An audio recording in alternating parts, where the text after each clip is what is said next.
Hey, good morning, guys. It is Thursday morning here at the Oldbarn Homestead shop. Nice early spring morning, a little bit cool, but you know, very nice out. Kind of overcast today. Went to the paint booth last night, stayed up there until 9 or 9:30 and painted up all the stuff I cut on this table, or most of it, and got 2 or 3 of those that are orders I'm filling, and then I've got more stuff like this that are more like prototypes that I'm making to try to market and sell. I try to do a mix of those things. So had some good ideas and suggestions come in on the last couple of videos, really on how to use these offcuts or carcasses, whatever you want to call them. And a couple of different people said that they saw in these pieces here some shelf brackets that could be cut out. And Eco Mouse, being one of the most helpful YouTube trolls you'll ever meet, sent me some DXF files for some gussets that have a kind of a cool design. So, you know, I like to boss him around, give him orders, and I sent him the Jesse James web design. You know, I don't know if you guys have ever seen the Jesse James West Coast Choppers gate that he built out at when he was in California, and I'll overlay a picture of it on top of this. So Eco Mouse, you know, he's pretty good with CAD and stuff like that, so he whipped me up some brackets, and you know, just helpful YouTuber. I mean, these guys, just all you guys out there helping me so much and doing things, and whether it's ideas or sending me stuff, or you know, just watching and commenting, and it's been great. But one of the things that Eco Mouse and one other person suggested was keep as far as like when you get done and you got this big carcass on the table, you know, you can't really do anything with it. Yeah, I could nest a couple more things in here or whatever. But honestly, this is a $30-something sheet of steel, and I have probably gotten $400 worth of art out of it. You know, now I've got labor and paint and all that. I'm just talking about the cost of the steel. You know, $400 out of a $40 sheet of steel. So the rest of this that's left, I mean, it's just the time it takes to try to make something out of that, or, you know, whatever. It's just, I don't think it's really worth it. But I do need to be able to cut it up so that I can handle it and throw it away, you know, get rid of it, scrap it, and get the scrap value out of it. But the suggestion that was made was that some people do is keep a handheld plasma cutter over by the table and then just zip across it and cut it up so you can get it off of there. Well, I've got this Eastwood 60 amp plasma cutter. I think that'll do up to rated to 3/4 or something, but maybe it'll do even more than that. And it actually works pretty good. It seems to work pretty good with a handheld torch on it. So I could move it over here and just keep it handy, and I already own it. My question is, all I have over here is 110 outlets right there, and 3-phase 243 phase powering this, and that is a single phase 220 machine.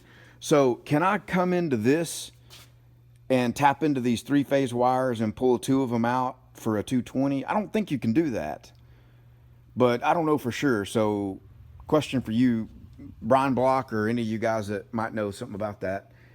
Cecil 6711 does some electrical work, so maybe he'll know. The other option is to buy one of the handheld torches that go with this and keep it over here as well, and just unplug and plug the other one in. But I think that handheld torch with a 25 foot lead on it, which I would lead it. I don't know how long the lead is on that. I may need to check that, to make sure it's long enough I could get all around the table. You know, and this thing you can jog it around and do rip cuts. It's got this feature right here where you see that rip cut, and when you click it, it's locked up because I turned the controller off without shutting the software down. Anyway, when you click this rip cut, it brings you up a little quick menu, and you can, here, let me see. This is the mock controller screen. So when you click rip cut, it brings you up this quick little menu and just says, you know, how long do you want the cut to be? Is it in the X or Y axis? And then do you want torch height? And you click OK as soon as you type it in there, and that's it. Wherever you have it at, it's going to cut that many inches in that direction. So it works, but it's just time consuming. So in other words, if I wanted to cut, you know, this little seam, I would have to, you know, get this. We'll just do it real quick. I'll show you. Let me exit out of the screen here. So we have to take this, you know, jog over, get this in the right position here.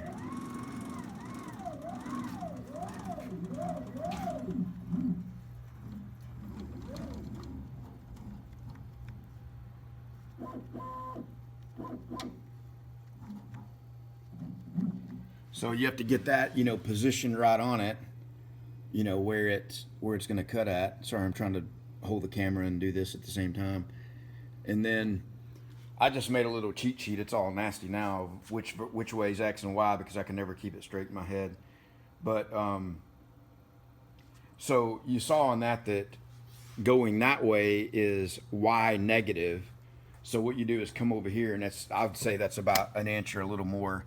So if we do rip cut, I'm going to go negative 1.2 inches, and then tell it it's in the Y axis. And yeah, we'll put torch height control on. So I'll click OK on that, and you'll see it'll make that little cut.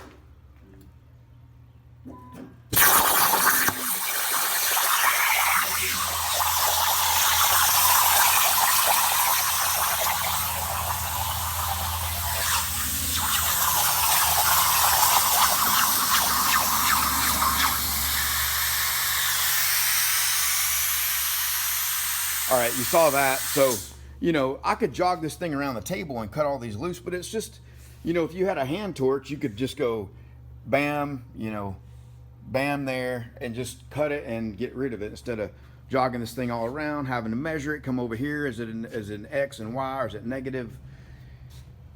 See what I mean? But maybe I'm just whining about stuff, and I don't know. My original question, though, let me know what you guys think about the electrical on that and moving that other plasma cutter over here. Even if I had to put it on a little cart, you know, that I could roll it around or something. I don't know. Also, I was going to show the water level in the table. A couple of guys have been really concerned about how high I had the water level in the table, and, you know, getting water up into the torch and whatever. Trust me, when that thing's cutting and the air pressure that's coming out, if you watch it actually cut, it blows away the water well before the torch actually gets to it.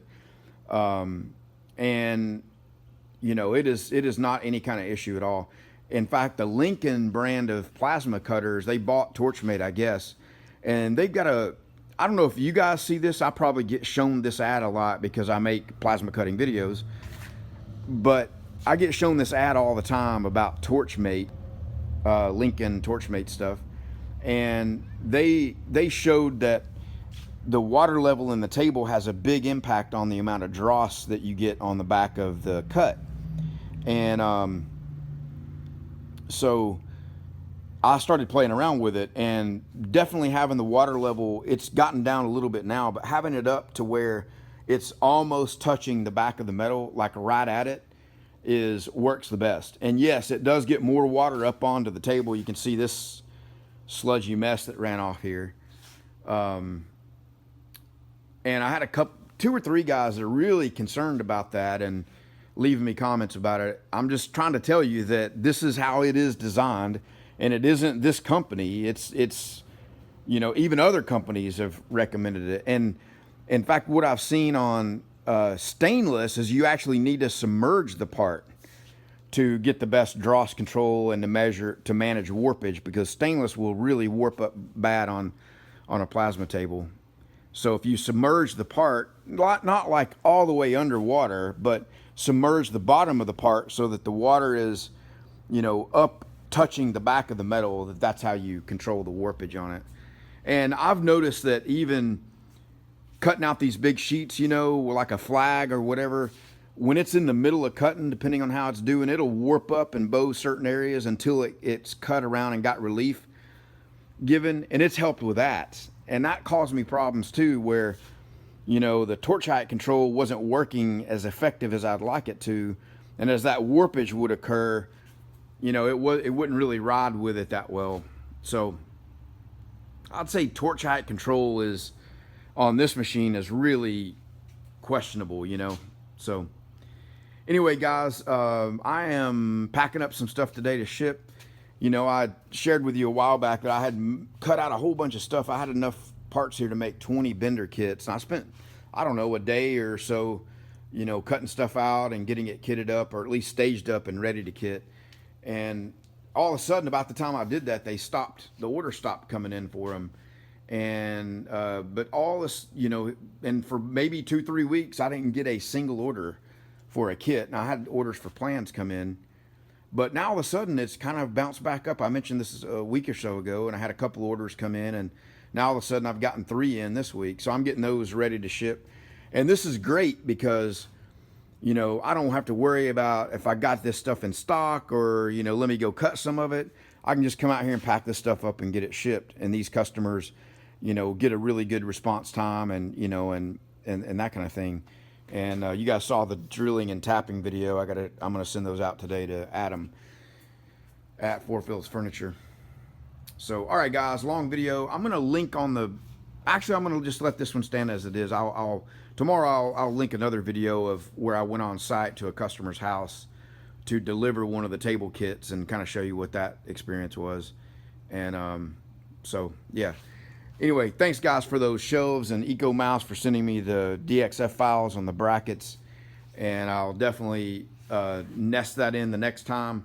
And I may just, you know, come and cut some of these off and make some brackets out of those, throw them up on the table so I don't waste them. But I got a couple of table kits cut out and ready to go. I know I'm going to get some orders for those. There's going to be a video coming out from a larger YouTuber that's larger than me. He's not that much, you know, doesn't have that many more subscribers, but I think he's got a different type of subscriber base than I do, more of a maker base and a woodworking subscriber base, where mine's more metal fab and machining type of guys. Although I know there's makers that watch this and woodworkers as well, but for the most part it's, you know, it's metal guys. So when he makes that video, I should get an order or two, and I've had a couple of inquiries about different things about the table kit, so hopefully I'll sell a couple more of those. I have gone and raised all my prices, guys. I don't know if you, now I'm still going to sell the flags, these small ones, for the 175 shipped, and I did make an extra one. I only had one order for one come in, and I made 2 and painted 2 last night. So I do have an extra flag if anybody wants one for the 175. Let me know about that. And you know, I don't mean to try to be selling to you, but it seems like every time I mention that in a video, somebody will go, okay, yeah, I'll take one. And so I'll just keep mentioning it just casually, and don't feel pressured to buy it. You know, if you don't want it, I don't want to sell somebody anything that they really don't want or don't think it's cool. Nobody needs to feel obligated to help me. It's, you know, the business is going fairly well. I'm doing okay here and making it by. So, but certainly, you know, if you want one, I'll be glad to sell it to you. All right, guys, I'll get this one uploaded, and we will talk to you soon.